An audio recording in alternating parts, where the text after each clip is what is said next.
வழக்கம் இல்லை. சூரியன் உதித்ததிலிருந்து அஸ்தமிக்கிறதுக்குள்ள முடிச்சணும்.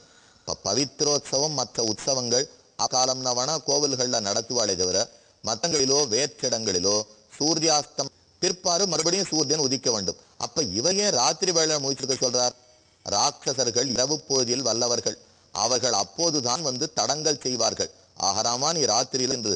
இதுக்குத்தான் தசரதன் பயந்தார். என்னுடைய சின்ன குழந்தை ராத்திரி பகல் இல்லாம தூங்காது இருக்கிறதுக்காக பெற்றேன். 60,000 வருஷம் தவம் இருந்து பெற்றுட்டு இந்த முனிவரோட அனுப்பிச்சு தூங்க வைக்காம இருக்கிறதுக்காக தசரதனுக்கு இதுலதான் கடையில வசிஷ்டரையே இவர் ஆசுவாசப்படுத்தி அழைச்சின்னு வந்துட்டாரோ. அவன் நினைத்தா போல இப்ப தூக்கம் வச்சுறான். தௌத்து தத் வச்சனம் ஸ்ருத்வா ராஜபுத்திரவு யசஸ்வினவ் அனித்ரம் ஷடஹோராத்திரம் தபோவனம் அரக்ஷதாம். தபோவனம் சித்தாசிரம் தபோவன் இதெல்லாமே அந்த இடத்துக்கு தான் பெயர். அதை இரவு பகல் இல்லாமல் தூக்கமின்றி இருவரும் காத்தார்கள். இப்ப அயோத்தியிலே கிளம்பினதிலிருந்து 3 நாட்கள் முடிந்து 4வது நாள் இரவு இப்ப வருகிறது. 6 நாள் 4, 5, 6, 7, 8, 9 9ஆம் நாள் வரைக்கும் நடந்தது. 10ஆம் திருநாள் முடிச்சுட்டார். உற்சவம் முடிஞ்சா போலதான் 10 நாள் பிரம்மோற்சவம் நடக்கிறது பாருங்க. அயோத்தியிலேருந்து கிளம்பினதுலேருந்து 10வது நாள் முடியரிச்சு இவர் யஜ்ஞத்தை முடிச்சு விட்டார். அதுக்கப்புறம் 5 நாட்கள் சீதா கல்யாணத்துக்காக ஜனகபுரிக்கு போய் சேர்ந்து விட்டா. 15 நாள்ல போய் சேர்ந்தார்கள். அதுக்கப்புறம் தசரதன் வந்து சேர்றதுக்கு 5 நாட்கள் ஆயின. 20 ஆச்சு. கல்யாணம் முடிஞ்சது. 3 நாள் தங்கி இருந்தார்கள். அங்கிருந்து தப்பிட்டார்கள். 7 நாள்ல திரும்பி விட்டார். மொத்தத்துல கல்யாணத்துக்கு ஜாதகத்தை எடுத்ததுல இருந்து கல்யாணம் முடிஞ்சு ஊருக்கு வந்து சேர்ந்து பொண்ணும் மாப்பிளைக்கு கொடுத்தன வரைக்கும் 30 நாள். இந்த அவசர கல்யாணம் எங்கேயானு பார்த்திருக்கீங்களோ? சீதாராமர்களுக்கு தான் இத்தனை அவசரமான கல்யாணம். ஏனென்றால் ரொம்ப உயர்ந்தவன். ஏற்கனவே சீதையை பிரிந்து தவித்து கொண்டிருக்கிறார். நாள் கடத்துவது நன்னா நிச்சயதார்த்தம் பண்ணா சட்டுன்னு முடிச்சிட வேண்டாமோ? எப்ப இதோ சுயம்பரம் முடிஞ்சு போச்சோ அதுல இருந்து சீக்கிரம் சீதா கல்யாணம் வந்துட வேண்டாமா? அதுக்காகத்தான் ராமன் இப்ப வேகமா புறப்படுறார். 10 நாட்களுக்குள் யஜ்ஞ ரக்ஷணம் முடிந்தது. அத கடைசி நாளும் போதுதான் மாரீச்சனும் சுபாகுவும் வந்தார்கள்.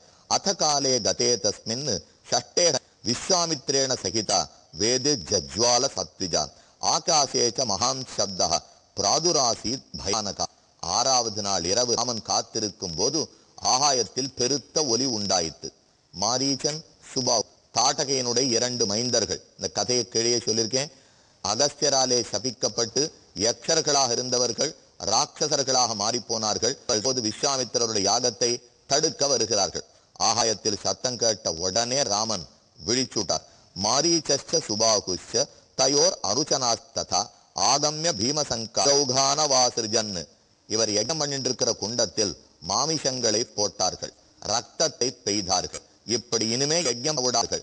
ராமனுடனே இலக்குவனை பார்த்து லக்ஷ்மணா இதோ நாம் எதிர்பார்த்திருந்தவர்கள் வந்திருக்கிறார்கள். இனி இவர்களை தடுக்க விடக்கூடாது. யஜ்ஞசாலை சக்கூட்டத்தாலே மூடினான். சிக்ஷேப பரமக்ருத்தா மாரீச்சோரசி ராகவா சதேன பரமாஸ்திரேன மானவேன சமாஹிதா. ரொம்ப ஆச்சரியமான அஸ்திரத்தை எடுத்தார். மாரீச்சனுடைய நெஞ்சை நோக்கி எய்தார். அது அவனை பிளந்து கொண்டு 100 யோஜனை தாண்டி சமுத்திரத்துல கொண்டு போய் அவனை போட்டது. ஆனால் உயிர் பிரியவில்லை. ராமன் லக்ஷ்மணத்துல சொல்றார், ரொம்ப சாந்தமான அம்பா இருக்கும் பொழுது லக்ஷ்மணா அவனை கொல்லாம கொண்டு போய் போட்டிருக்கு பார். சாந்தமான அம்புன்னு எதுக்கு சொல்லிக்கிறார்னா அம்புக்கு ஒரு சாந்தி இல்லை, இவருக்கு சாந்தி. இவனை வச்சிருந்தா தான் நாளைக்கு இவர் வருவார், மாயமானா வந்து ராமாயணத்தை ஓட்டி தேவர்கள் காரியம் பண்ண முடியும். அதுக்காகத்தான் இவனை கொல்லாமலே விட்டுட்டான்.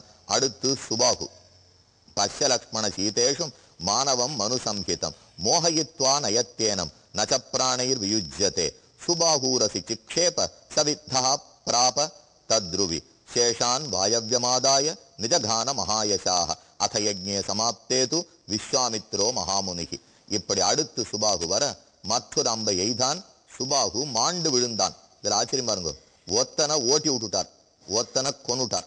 2 பேரையும் கொண்டு இருக்கலாம், 2 பேரையும் ஓட்டி விட்டுலாம். ஏனோ ராமன் பண்ணல. ஏங்கிறதுக்கு ரொம்ப ஆழ்ந்த கருத்துண்டு. ஒருத்தரை ஓட்டுகிறார், ஒருத்தரை கொல்கிறார். ஆக